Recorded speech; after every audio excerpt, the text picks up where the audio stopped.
Well, hi and welcome to Frontline City. It is Sunday afternoon and we are streaming live from a very sunny Liverpool. That's right. It's great that you're here. It's great to be here. We are online because we are an online church. And for those of you who don't see the point of church, well, this is why we do what we do, right? So we can help you know more about Jesus and kind of try and figure out how he helps us live a meaningful life. My name is Matt Edmondson and I get to lead and pastor this amazing online church. It's just the sign of the times, isn't it? That we are indeed, in fact, in an online church. Now, it doesn't matter where we meet. It just matters that we get together. So really, really great that you're here with us. Thanks for joining us. Thanks for taking time out of your Sunday afternoon to be with us. Great to see you. Now, I know many of you watching this are new to Frontline City. So just to give you a bit of context, we are part of Frontline Church, which is based here in Liverpool, England. And we're just a group of guys that just want to inspire you about Jesus and how amazing he is. It's as simple as that, right? So please feel at home with us. There's no expectation on you or any of that kind of stuff. But if you are watching this live, you can join in using the comments below, as I see some of you already have started. Just let us know what you think. Ask your questions. Debate. Join in. Why not? Just do it all respectfully, right? This is a safe space to explore the Christian faith. So do come and enjoy what you're doing by commenting. And if you are watching the replay of the live stream, you can also still use the comments as we do monitor them. And you can also message us on the WhatsApp number, which is in the corner of your screen now.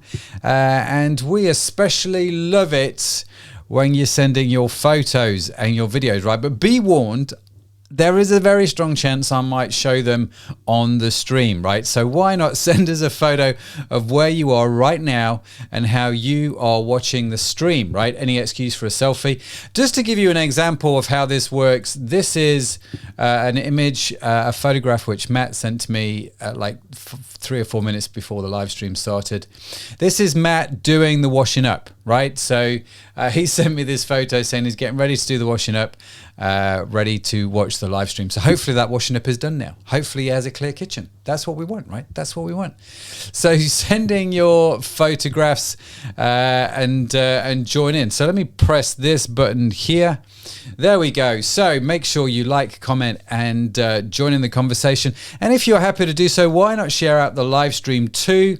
Because it's really great. It helps us reach out to new folks around the world when you share and when you like and when you comment. It tells Facebook and YouTube, if you're watching the YouTube stream, actually this content's all right. So do get involved. Now, let me tell you what is coming up in today's live stream. After this welcome, we will jump straight into today's talk, which is all about overcoming adversity. Do you remember we started this little mini series last week called Overcoming Adversity? Well, that was part 1. This week is part 2. Oh yes, we are going to get into that. We are going to carry that on. And that is all about facing up to the truth and facing up to the... I'm going to stop now because I'm going to get off on one. Anyway, we've got that in just a few minutes. After that, we have got a brief time of worship, which Sharon is going to talk more about later. And then we will have this week's catch-up video, which I know for many of you is your favorite part of the week. And it's going to be good because, again, I've seen it beforehand. Josh has done a cracking job again this week. And so we're going to finish probably in around 45 minutes to maybe an hour, somewhere around there. And for after this live stream, for those of you who'd like to meet up, I've posted a link in Zoom where you can join us. I posted 2 links in Zoom for some reason. It's the longer one that you need, not the shorter one. The shorter one doesn't work, but the longer one, yeah, that does work. So come join us on Zoom afterwards. Okay, so let's see what we've going on. Sharon says hi. Now, Sharon actually is not in the house. Sharon's my wife, by the way, if you don't know. She is out in the car because such is the power of joining on Livestream. You can now do it in your car on the mobile phone. Oh, yes, but she's not driving. We're safe. So, don't panic there. Josh is here, which is great. Matt Crew is here. Fell asleep during part 1. Is that because you were watching it at like 2 o'clock in the morning or something you wrote on YouTube, right? Something like that. I can't remember.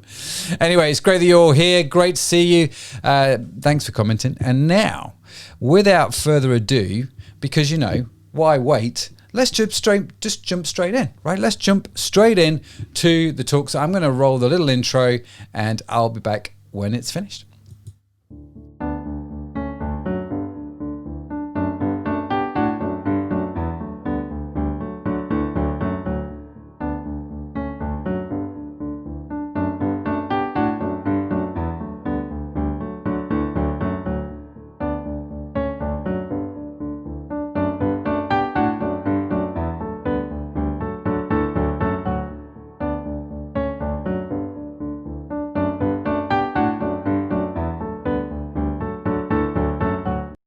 Okay, so last week we started off our mini-series on overcoming adversity, and we discovered two key things, right? Number one, why positive thinking actually isn't all that powerful. We kind of looked at why being positive is okay if your core beliefs are right, but if they're not, optimism, positive thinking on its own is largely ineffective in the long run when it comes to overcoming adversity, simply because it does not deal with the root of our beliefs or our thinking, which is a very nice segue into number two, right? The second thing we discovered last week is you have to deal with the root first. You know, we've called this mini-series Overcoming Adversity because simply that resonates with people. It's easy to understand. But I think more accurately, we maybe should have called this series Uprooting Adversity, because what we're talking about here is actually uprooting the obstacles that are in front of us. Now, we saw that last week with the fig tree, and next week we will see that with a mountain. But that's next week. So if positive thinking isn't actually the answer to overcoming adversity, what is? And what is Jesus's strategy here, right? We're looking for those answers. So what are they? So that is what we're going to get into this week. But before we do, let me tell you about a sauna. Now, I know many of you are new to this channel and to this live stream, so big welcome. It's great that you're here. So let me tell you a story about me and about a sauna that you probably don't know, right? You see, as well as pastor our online church, which I love and is amazing, I also spend a lot of my time running my own companies. And one of the questions people often ask me is, how did I get started in the world of business? Well, if I trace it back, there are some key major events on my journey which kind of have led me to this point, right? We've all got these big turning points in our history. And for me, one of them has to do with a sauna. Or more accurately, I should say, a sauna company, right? You see, I started working for I started my working life working for a friend of mine, a chap called Simon O'Shaughnessy, in a sauna company that he owned. And what we did at the time was we imported saunas from Germany and installed them here in the UK. And it was actually quite a fun job. I loved it. I enjoyed working with Simon. I had 5 fabulous years there, and it was brilliant, right? But towards the end of that time, Simon decided, you know what? He was going to sell the business and move on to a new challenge. Fair enough. All power to him. But what was I going to do? Well, and I appreciate this may sound a little strange if you're new to this feed, but I actually thought God was telling me that he was going to give me the sauna business. I was so convinced of it that I even went off to the bank to see if I could borrow the money to buy it from Simon. But you know what? That never came off, and it was sold to somebody else. And if I'm really, really honest, the new owner and I, for whatever reason, didn't get on, and I ended up leaving that business. So here I am, convinced that God was going to give me the business, but now I'm unemployed, and to top it all off, our first child, Josh, had just been born. It was a crazy time, right? And you know what? I had a new baby and no money. I had to do something. So that's when I set up my own business doing digital stuff. And you know what? I had to confront the fact that what my core belief was, right? What I thought would happen, what I was in faith for, was very, very different to the facts of the situation that I found myself in. They were, you could easily say, polar opposite to each other, right? So here God's going to give me the company. Here I am not even working with that company. How's that going to work? And more importantly, what has that got to do with Mark's gospel? Because this is what we're looking at, right? And Jesus' strategy for overcoming adversity. Well, good question. Let's find out, shall we? So let's pick up the journey in Mark chapter 11, verses 20, and we're going to read through to 26. Okay, so now in the morning as Jesus and the disciples passed by, they saw the fig tree dried up from the roots. And Peter, remembering, said to him, Rabbi, look, the fig tree which you cursed has withered away. So Jesus answered and said to them, have faith in God. For assuredly I say to you, whoever says to this mountain, be removed, be cast into the sea, and does not doubt in his heart, but believe that those things he says will be done, he will have whatever he says. Therefore, I say to you, whatever things you ask when you pray, believe that you receive them and you will have them. Okay, so in this lesson, right, in this passage of scripture, Jesus' first response is absolutely the most critical part of it, right? And yet it's the most simplest of instructions, and it's easy to read and sort of flow with and maybe even skip over. But actually, you could argue it's actually quite hard to do, right? And Jesus said it right here at the start. Have faith in God, right? It is as simple as that. Now, you know what? I read a lot of books about how people become successful. I've seen a lot of quotes on Instagram from people wanting to gain success. And you know what? One of the most common beliefs to gain success, to get there, if you like, that I hear is this phrase, have faith in yourself, believe in yourself. If you can put your mind to it, you can accomplish anything. Wish I wasn't so scared. George, there's nothing to be scared of. All it takes is a little self-confidence. You know, if you put your mind to it, you can accomplish anything. And whilst I think there is some element of truth to what Marty McFly was telling us, and whilst I wholeheartedly believe that it is important to have a healthy, balanced self-esteem, you have got to agree there is a slight difference between this thinking and what Jesus said, right? So Jesus said, have faith in God. Marty McFly tells us to have faith in ourselves. You see the difference, right? Have faith in God, have faith in yourself. One is you identifying the root and pulling it out by yourself. And that is really, really hard, especially as the obstacles get more and more complicated. The other is God helping you, you doing it, giving you the aid, his insight, his strength. And that becomes a lot more doable, doesn't it? And this is important. Yes, believe in yourself, but believe in God first, right? Because fundamentally, you and I are flawed human beings. We're going to mess it up. We're going to make the wrong decision somewhere, somehow. Trust me, I know, right? And we talked about this in part one. You and I are humans, and humans are messy, unpredictable, reckless, limited, and, well, a little bit selfish at times, right? But God isn't. He's infallible. He's in a much better place, and he's actually a much better place to put your faith. He is good. He is sure. He is steadfast. He is faithful and loving and powerful. He is everlasting. He is joy and peace. He is wisdom. He is kind, and he is for you. He knows you inside and out and wants what's best for you, and he knows how to get it to you, right? He has a plan for you. So it makes much more sense to put your faith in God first. And this is also true, right, when it comes to people. I think you can put your faith in others, like the government and the doctors and your teachers, your friends, your spouse, your partner, right, your family.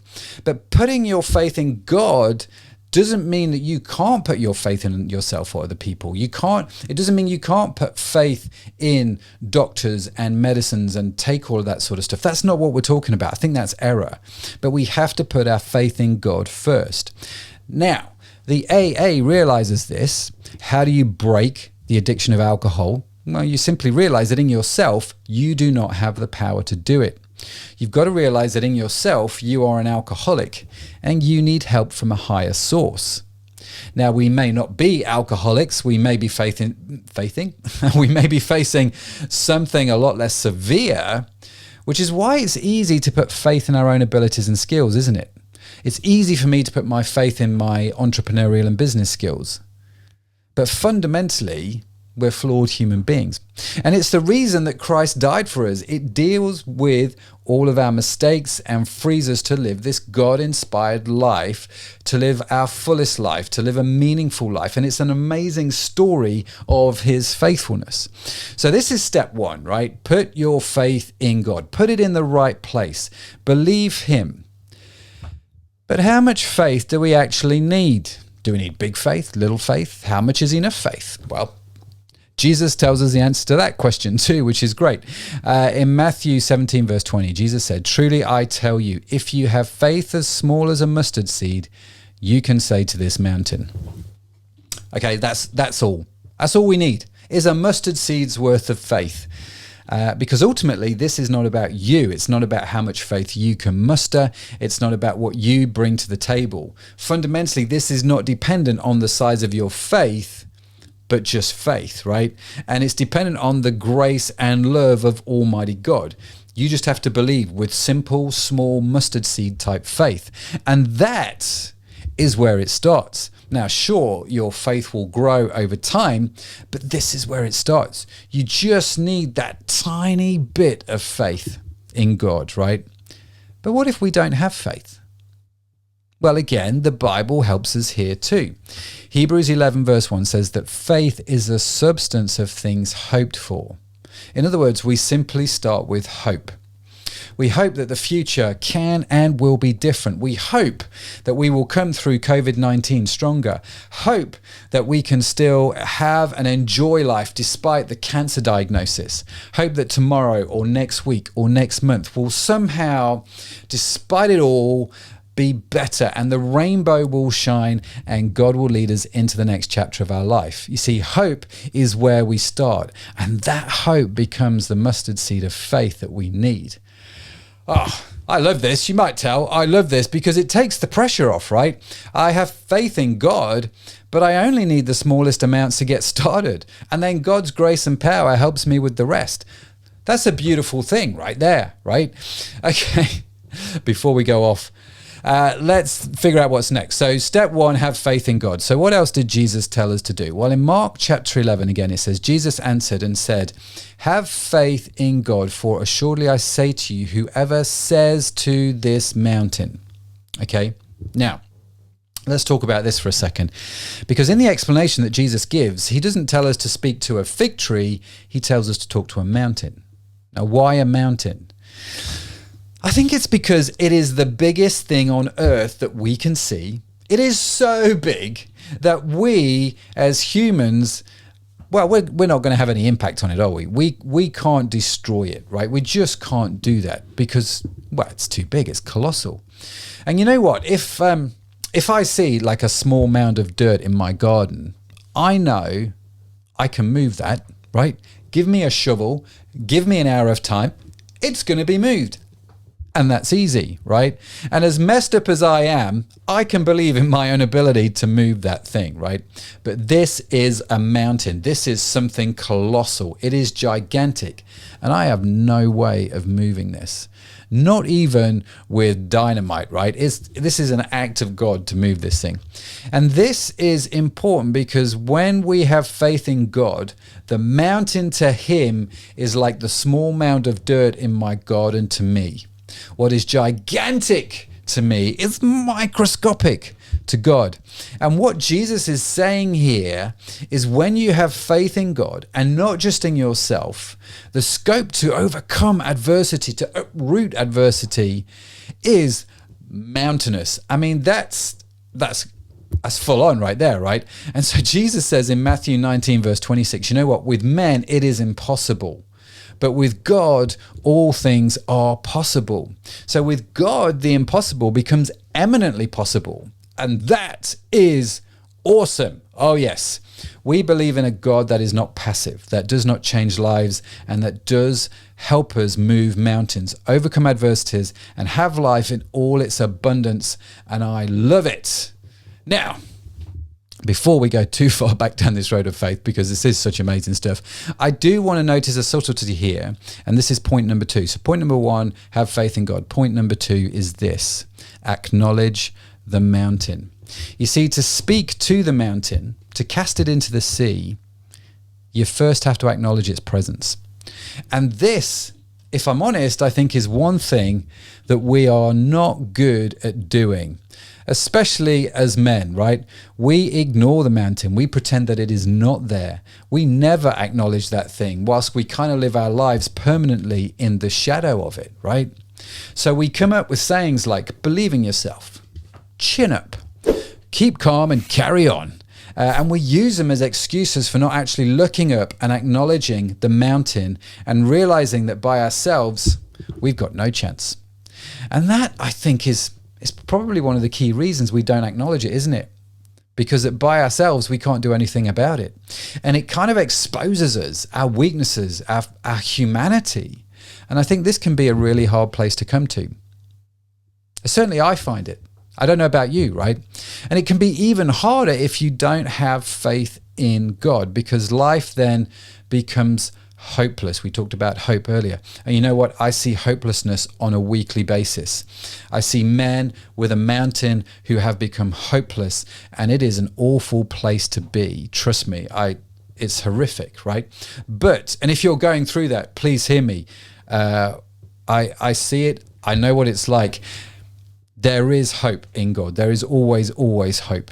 Especially, in COVID and what we're going through, things can change and will be different, right?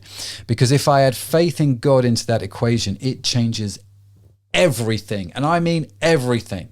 I can acknowledge the size of the mountain, but I also believe in something that is so much bigger and so much more incredible than that mountain, and that is Christ himself. And this is not hopelessness. It is, in fact, the exact opposite of hopelessness. It is full of hope, because I know that things can and will change. It is liberating. It is exciting. It is overcoming adversity and really starting to live that meaningful life that we all desperately want and believe God for, right? Now, let's talk about something called the Stockdale Paradox, okay? Because this came to mind when I was prepping this message. It's something that I mentioned a few weeks ago when we looked at this idea of who encourages you to do stuff that scares you, right? Now, Admiral James Stockdale was a prisoner of war during the 1965-1973, right? During that time, he was tortured over 20 times. He was regularly beaten. He lived out the war really without any prisoners' rights and no release date, and no reason to believe that he would ever see his family again. But he did get released. And author Jim Collins, in his book, interviews Admiral Stockdale about his time in prison, right? How did he survive? How did he overcome, well, what is such a hopeless obstacle? And Stockdale's answer is extraordinary, right? And just watch what he says, because you're going to see this in the words of Jesus. He said, "I never wavered in my faith, not only that I would get out, but that I would turn it into the defining event of my life, that in retrospect, I would not trade." I mean, wow. Wow, right there, right? So just like Jesus, Stockdale talks about the need to have faith. And Jesus talks about having faith in God, this unwavering faith that you can and will ultimately prevail, and that will turn out to be the defining moment of your life. And don't get me wrong, this is not a formula for just having the perfect problem-free life. No. This is how we overcome adversity. This is how we conquer it. That's how we get through it. This is how we prevail. This is how we make adversity these defining moments in our lives. This is not some weird utopia where we live in this bubble of perfect harmony and health and wealth. Oh gosh, no.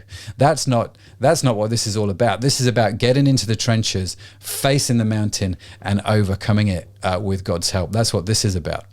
So Collins, right, then goes and asks him about those that didn't survive. And this is, I thought, was a fascinating question. And Stockdale replied, and listen to this. He said, "Oh, that's easy. It's the optimists, the ones who said we're going to be out by Christmas, and Christmas would come and it would go. And they suffered from a broken heart. I mean, wow, right? Now, interestingly, Viktor Frankl noticed something similar. He noticed that a lot of people in the concentration camps, of which he was a prisoner during the war, he was in the concentration camps, and he noticed that a lot of people died around Christmas. He believed that they had such strong hope that they'd be out by Christmas that they had simply died of hopelessness. Which is odd, isn't it? So you start out with hope, but it didn't happen, and it becomes hopelessness, and it's what kills them. And you know what? Frankl called this tragic optimism, which I find fascinating again. So we're going to tie all this together. But before we do, I just want to draw out this similarity of Christmas, right? I find this fascinating because Christmas for a lot of us is a time that we just want to get to because things will be different after Christmas, right? COVID will be over by Christmas. This is the kind of thing that we're thinking, right? But Stockdale said to the prisoners in that camp, you will not be out by Christmas, now deal with it. Confront the facts, acknowledge the mountain, right? Because we are feeling it as a nation because COVID hasn't met our initial positive thinking outlook, has it? No. We were all like super positive at the start. Okay, this is for a few months. By September, school will start and everything will be fine. It isn't fine. It just isn't. And it hasn't, the circumstances definitely haven't matched that positive outlook. It's just different, right? And this is interesting because we said right at the start that the power of positive thinking isn't all that powerful. It's what we looked at last week. Call it optimism if you like. And it works on a surface level. And if your experiences don't match what happens, it ultimately leads to hopelessness. That's what both Stockdale and Frankl saw in those prisons, right?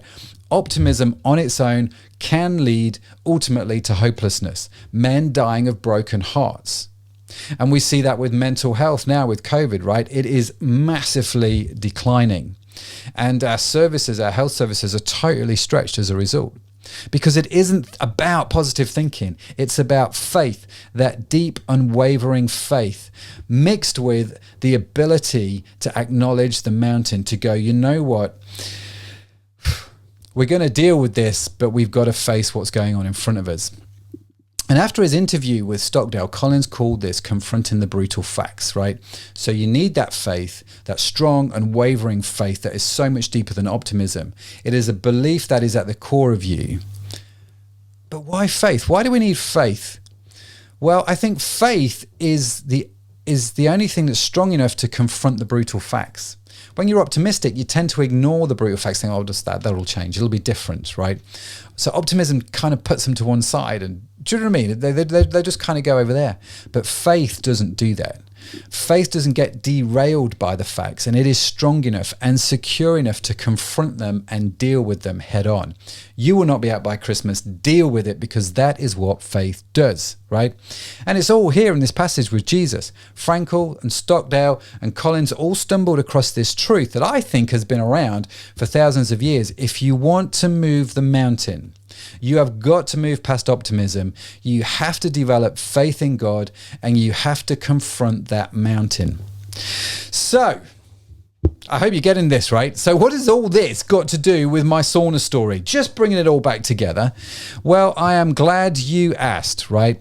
Now, I had my unwavering faith that God was giving me this company. Okay. Now, I am going to talk more about this next week. How did I know this? I appreciate it can sound a little bit crazy, right? So tune in next week it's going to be some more good stuff, right? But for now, I was sure. I was unwavering in my faith. But I also had to acknowledge the brutal facts. I didn't own the company, and I wasn't given it. It was sold to somebody else. I didn't buy it, right? In fact, I didn't even work at that company. But I had faith in God, but I had to acknowledge the mountain, okay? And so I don't know how to explain it to you, but I just for years had this unwavering faith that somehow God was going to do something. But I also confronted the facts. I also dealt with the here and now. I started a different company. I built that. I had to create income, right? So let me close this story for you, because 5 years later, the German company that we imported the saunas from came to an end of the contract with the chap that purchased it. And they decided they didn't want to renew it with him, right? This was nothing to do with me. This was between them. So they called me, the German company called me and asked if I would be willing to get back involved. What do you think I said, right? Sure, I was waiting for that call, but it was 5 years later, and in the end I prevailed, and I didn't have to pay a single penny to get it. Now, God did indeed give me that company. It just wasn't instant. And I went on to run that business for several years with some incredible people as a result, right? I know this stuff works out. It is good stuff. It turns out that Jesus was right all along. And you know what? There's more. But more on that next week, because we're going to have the third part in this mini-series, and I cannot wait to get into it, as we're going to look at prayer and all that kind of good stuff. How do I know what God is saying? How can I have this faith?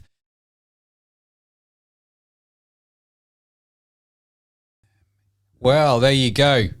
What did you think of that? Would love to know your thoughts. Would love to know what your takeaway was, what you got out of that talk. What really spoke to you? What was your key takeaway from that particular talk, right? We always ask this at the end of every little talk we do. What did you get out of it? If you can, write it in the comments or send us a message on WhatsApp. We'd love to know, because it's good to hear this kind of stuff. It encourages me, but it's also quite a tricky thing, isn't it? You've basically, what we've got to do is face up to the challenge that's in front of us, but trust that God is with us in it. And well, that's kind of the story of life, isn't it? Unfortunately, well, fortunately, maybe is a better way to look at it. So what did you get out of it? What was your main takeaway? Would love to know what you thought to that. Now, if you are a regular of City, you will know at this point we are going to go into a worship session. Normally after this, we give a little bit of time to worship and just give a little bit of freedom just to sort of think about the talk and the words of the song and all that sort of stuff. So I'm going to bring on, I'm just going to click this button here. I'm going to bring on my beautiful wife, who is going to explain to us about the worship. So let's get ready for this. Thanks for that, Matt. Now we've reached the part of the live stream where we play a song, and sometimes the songs we use are to help us to talk to God and to worship Him. Sometimes the songs we use are ones that help us to speak truth over ourselves, and today's song is one of those. It's called Overcome, and the words of the song, they remind us of how God broke into history and came to earth as a man and died on a cross to pay for all the wrong stuff that we've done, to remove that barrier between us and God, and how He then rose again so that we can have new life. But it also speaks about how that same God is with us in our present situations, and how He's going to come again in the future and put all things right.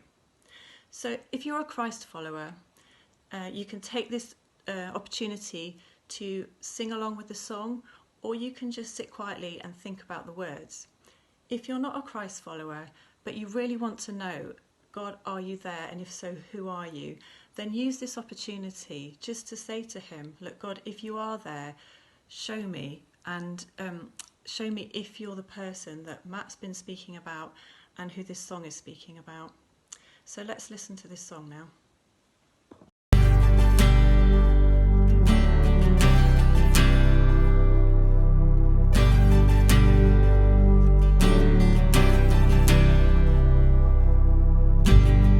Now the darkness fades into new beginnings as we lift our eyes to a hope beyond. All creation waits with an expectation to declare the reign of the Lord our God. We will not be moved when the earth gives way, for the risen one has overcome. And for every fear there's an empty grave, for the risen one has overcome. Now the silence breaks in the name of Jesus, as the heavens cry, let the earth respond. creation shouts with a voice of triumph to declare the reign of the Lord our God. We will not be moved when the earth gives way, for there is a one who's overcome. And for every fear there's an empty grave, for there is a one who's overcome. He shall reign forever, strongholds now surrender, for the Lord our God has overcome. Who can be against us? Jesus our defender, he is Lord and he has overcome. He shall reign forever, strongholds now surrender, for the Lord our God has overcome. Who can be against us? Jesus our defender, he is Lord and he has overcome. We will not be moved when the earth gives way, for there is a one who's overcome. And for every fear there's an empty grave, for there is a one who's overcome. We will not be moved when the earth gives way, for there is a one who's overcome. And for every fear there's an empty grave, for there is a one who's overcome.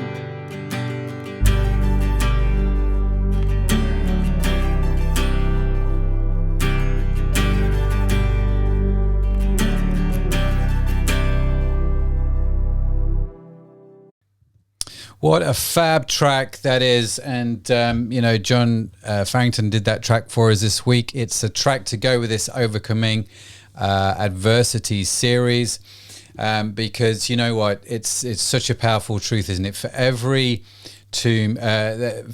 hard time we go through, I love that phrase, there's an empty grave.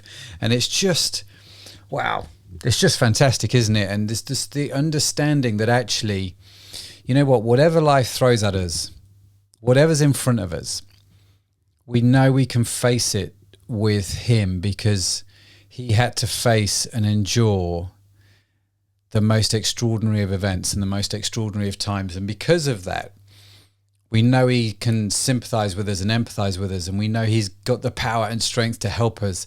And that's just remarkable, isn't it? It's absolutely fantastic.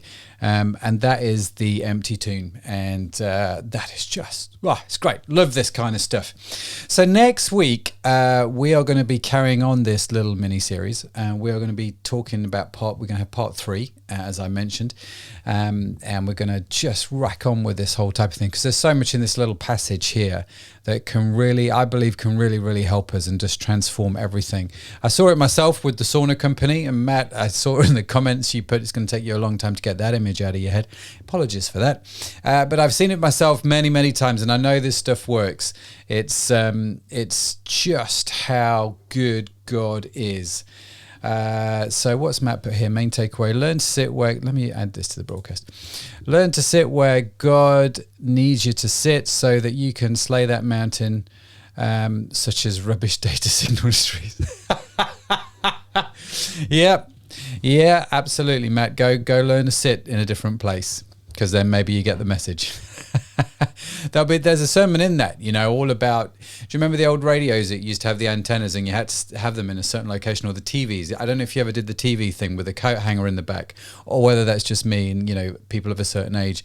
And you had to have it in a certain location to make it work. And so, when you try and hear and tune into the voice of God, we've often used this as an analogy. We have to be in the right place. Anyway, we're not talking about that today, but I appreciate that comment. So another thing that we wrote in the comments here actually was this thing about loneliness. And Loneliness is such an epidemic at the moment, and we now have a minister of loneliness in this country, which I just find utterly extraordinary. In the most connected time in which we live, we're connected, but we're not really connected. And COVID has done nothing but probably cement that kind of separateness, hasn't it, really? And so if that's you, then I pray for you. I pray that you understand and find the peace and comfort of God, because it says in the Bible that he puts the lonely in families. That's what he does. And that will be my prayer for you. Now, one of the things that we do like, Defo had the TV Singlish. Yeah, Matt, you're also showing your age, bud. I'm just saying. So one of the things that we want to do on this live stream is just give you the opportunity for prayer requests, right? So when we see the story of Jesus and the life of Jesus, he would often go into the towns and the villages, and he would teach, and he would tell stories, and he would just inspire us, with his words, which is what we're hoping to do with the message as we sort of share that with you in the life of Jesus. But the other thing he always did was he demonstrated, the kingdom of God, and by praying for people. And so if there is anything that you would like prayer for, if there's anything that you are struggling with or just would need some prayer coverage for, then you can text that WhatsApp number with your prayer requests. I appreciate you don't always want to put stuff in the comments, and that's fine because that's public. The WhatsApp comments will be kept private. So just text us and let us know. And there's a bunch of folks back here who will be willing and more than happy to pray for you and just get alongside you. So, it's the inspiration with the demonstration. And so let us help you. And you don't have to be a Christian at all to get prayer requests. Just let us know what it is and we will happily pray. So just get in touch with that WhatsApp number. No, other side. Messes me up every single time. I should remember, point to my left shoulder. Okay, so now let's crack on with catch-up. So Josh has done a catch-up video for you this week. Let's roll VT. Hello and welcome to this week's Sunday catch-up.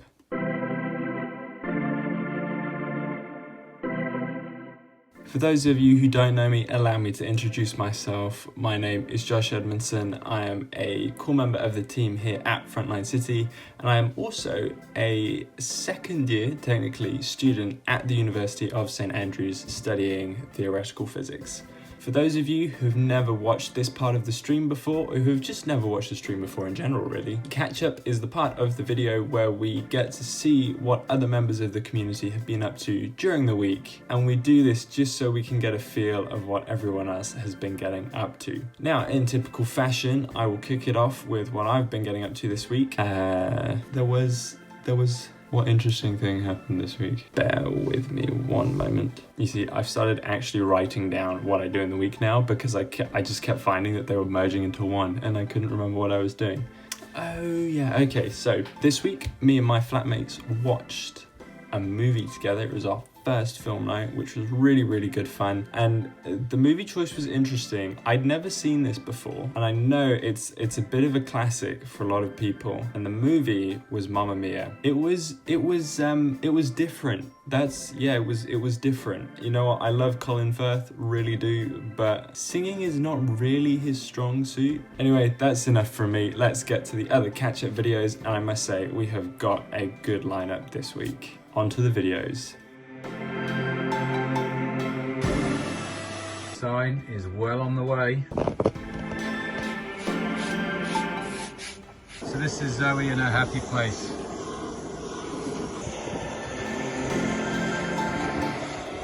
And here's the finished sign.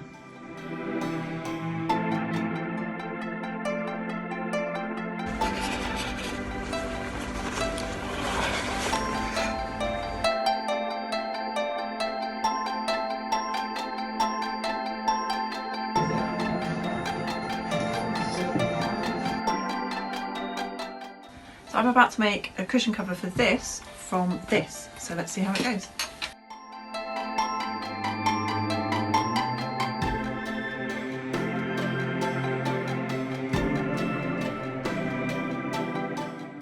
Wow, Zoe, I love the sign. Now we just need the wardrobe. Do you fancy making that as your next little project, complete with magical faraway land inside? That would be pretty impressive. Zach, sorry for taking the wetsuit. You look pretty cold. Mona, that banoffee pie looks amazing. Kind of gutted that I'm not at home right now to try it. Mum, fantastic job on the cushion. Looks great. And those beans are huge. Thank you for sending in all those videos. They were great fun to watch. Really love what everyone's been getting up to. If you would like to see your video featured on Catch Up, please send in any videos of what you've been up to during the week to the WhatsApp number that you will have seen on the bottom of the screen throughout the service. I'm sure my dad will point it out to you when we get back into the main flow of the stream. We love watching what you guys have been doing. We love watching all the videos that you send in. You know, please do send in those videos. It would be very much appreciated. And that's all from me. Thank you very much for watching. I hope you have a fantastic week. See you next time.